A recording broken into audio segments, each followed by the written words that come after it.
The challenge and the thing we probably all ought to be arguing about and trying to figure out are these rural counties who do not have the Right. access or the ambulatory surgery centers or even the hospitals that are closing. Right.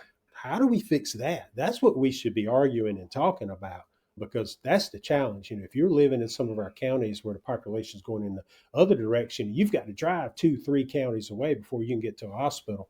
That's the challenge. That's the issue. That is.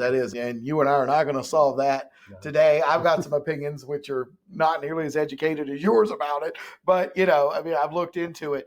So let's talk a little bit about the patient satisfaction scores are really high. When I see those in the newspaper or I read about them online, like, I mean, it's really high. And I know you've worked hard on that. You talk a little bit about that. I mean, it's like well in the 90s. People just love it.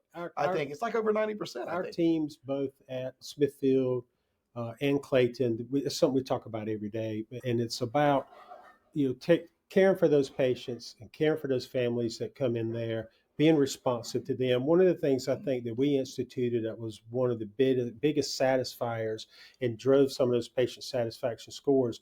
We asked all of our leaders